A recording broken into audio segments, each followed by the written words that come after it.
Elzy was an outlaw in the Old West. He was best friends with Butch Cassidy and rode with the Wild Bunch and the Ketchum Gang. Be sure to subscribe so you don't miss the next video.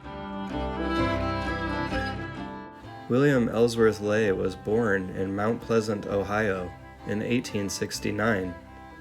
Shortly after his birth, the family packed their belongings, loaded up a wagon, and moved to northeastern Colorado. By the age of 18, a restless Lay left home looking for adventure with his childhood friend William McGinnis. However, life away from the homestead was difficult, and McGinnis soon returned home, claiming to be homesick. Later in life, Lay would sometimes use the name McGinnis as an alias when working as a ranch hand.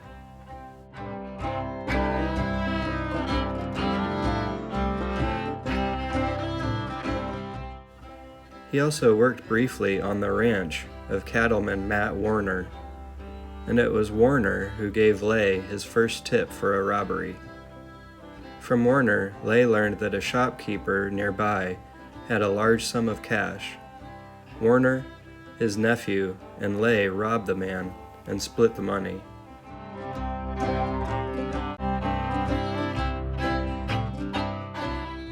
With his savings, Lay then opened up a gambling house in Vernal, Utah. For a time, it was profitable, until it was shut down by Uintah County Sheriff John T. Pope. Following his business closing, Lay moved back to Matt Warner's ranch.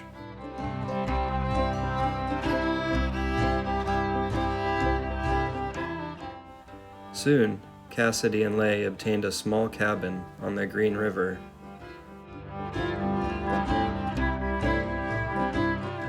It was around this time that Warner was hired to intimidate several miners in the area. He ended up killing them and was arrested and taken to jail. In a plea for help to Butch Cassidy, Warner said he needed a lawyer. Cassidy and Elzy then robbed a bank in Montpelier, Idaho, using the funds to secure an attorney for Warner. Warner and Wall were convicted of manslaughter and received a 5-year sentence.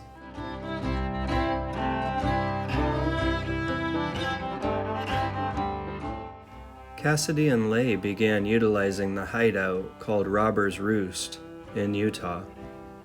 Girlfriends Maud Davis and Ann Bassett joined them there for a time, Lay having ended his relationship with Josie.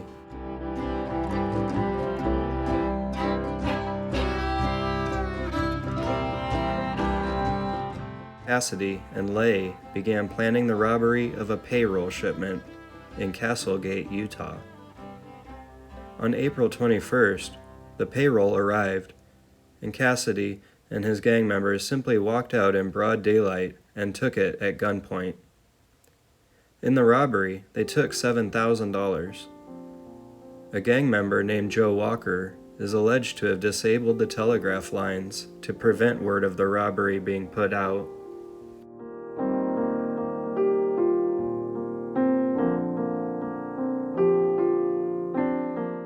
Eventually, Elzy married Maud Davis, and soon she was pregnant with Lay's first child. After the birth of their daughter, Marvel, Maud insisted he leave the outlaw life and settle down. He refused. Cassidy and Lay then traveled to New Mexico, and by this time were calling their gang the Wild Bunch.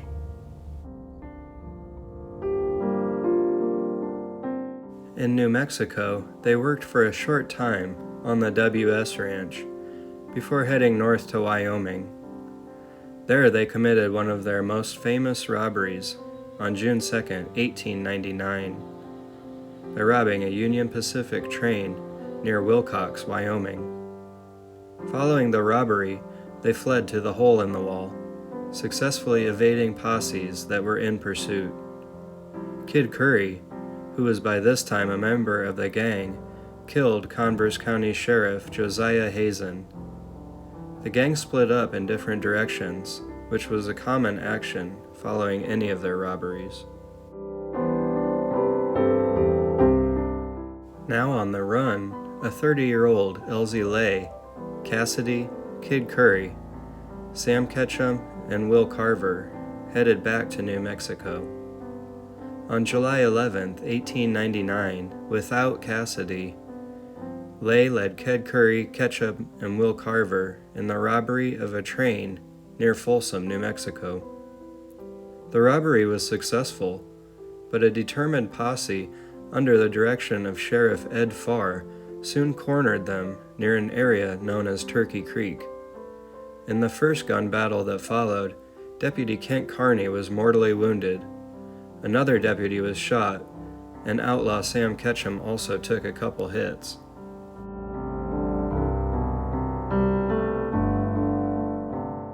The gang escaped this immediate threat, but Ketchum's bad wounds held them up, and again they were cornered in the same area. They engaged Sheriff Farr and Deputy Henry Love in a gun battle, resulting in Sheriff Farr being killed, and Love dying a few days later from his wounds. Lay was also shot but escaped, as did Curry and Carver. Ketchum, however, was captured and died in custody from his wounds. On August 16, 1899, while gathering supplies, Lay was cornered in Carlsbad, New Mexico, and captured. He was subsequently charged and convicted of the killings and the robbery. He received a life sentence, which he served in the New Mexico State Penitentiary. At this point, Maud Davis divorced Elzy.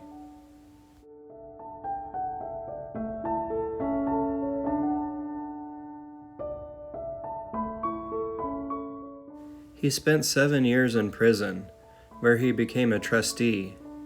In this role, he once accompanied the warden to Santa Fe. Upon their return, they found that the inmates had taken the warden's wife and daughter hostage inside the prison. Lay was able to convince the prisoners to release the women, and for this act, he was pardoned by Governor Miguel Otero on January 10, 1906.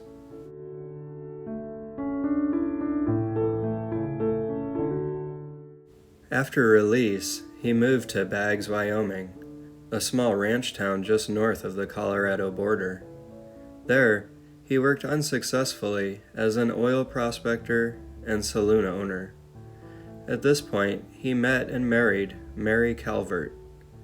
They moved to Southern California, where he supervised the building of the All-American Canal System in Riverside and Imperial Valley, just north of the border with Mexico. He and Mary raised 2 children, a son and a daughter. Elzy Lay died on November 10, 1934, in Los Angeles. He's buried at Forest Lawn in Glendale, California.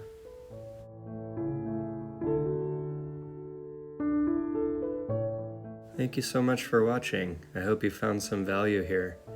Please support the channel by subscribing, liking the video, and leaving a comment about what you thought about this famous outlaw. Thank you.